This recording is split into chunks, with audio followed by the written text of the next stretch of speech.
Will the Honourable Member for Holt? Thank you, Deputy Speaker. Deputy Speaker, last week I had the pleasure of meeting with Ms Senka Waisho, Ms Bifta Gutama and Mr Jamal Makuria, who are members of the Oromo community in my electorate. We met to discuss the plight of the Oromo people who live in Ethiopia and 10 other countries in Eastern Africa. The Oromos are the single largest ethnic and indigenous group in Ethiopia. They comprise more than 30 million people out of Ethiopia's population of 90 million people. However, for a long time, these indigenous Oromo peoples have faced persecution from the Ethiopian government. According to the 2011 census, there are 4,489 Ethiopians living in Victoria. I'm advised that many Ethiopian people of Ethiopian background that live in Australia, like Senka Waisho, have deep concerns about what the Ethiopian government are doing to its people in Ethiopia. According to Ms Waisho, the Ethiopian government has recently unveiled its capital Addis Ababa Integrated Master Plan, which aims to incorporate smaller townships surrounding the city of Addis Ababa into the major city.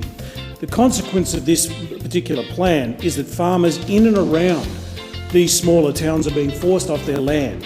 The action will, unchecked, force 2 million Oromo farmers and their families off their land. Ms Waisho has advised that Ethiopia is in turmoil.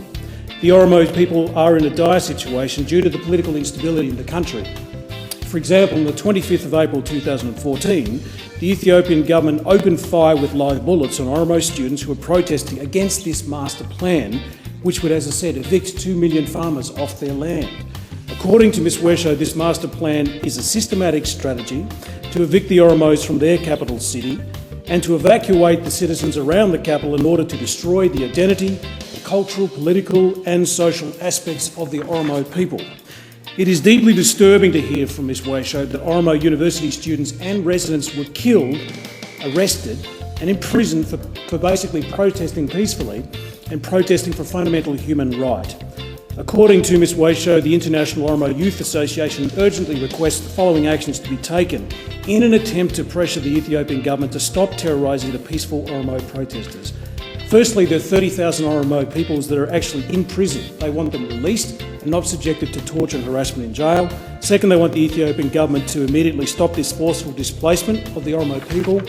And thirdly, that the international community should act in favour and to support the innocent civilian populace that is seeking a fundamental human right.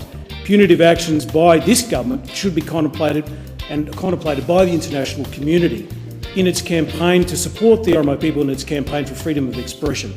I certainly would like to thank Ms Waisho and her companions for meeting with me, and I will continue to raise their concerns on behalf of the Oromo people in this place. Order.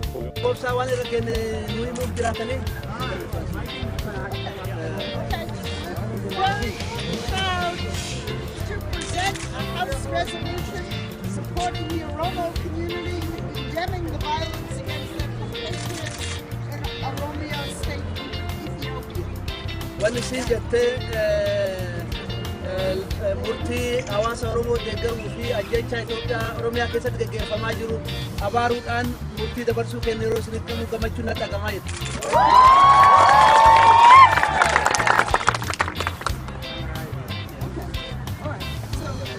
On May 9th.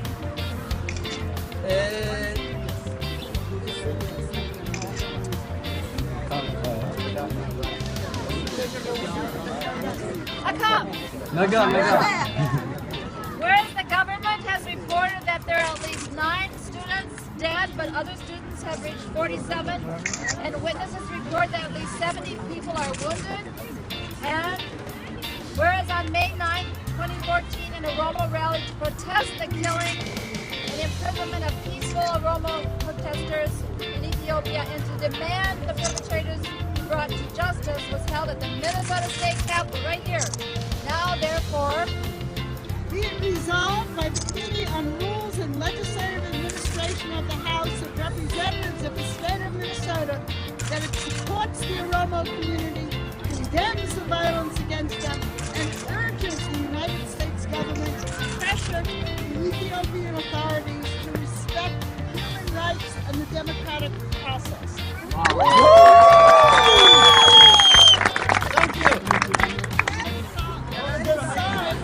The resolution is signed by Paul Thiessen, the Speaker of the House, Administration during the leaders Phyllis Cobb, Karen Clark, Frank Kornstein, and Diane Lofton. And we have 20 more signings too. And you have the official copy, and they will make copies for everyone.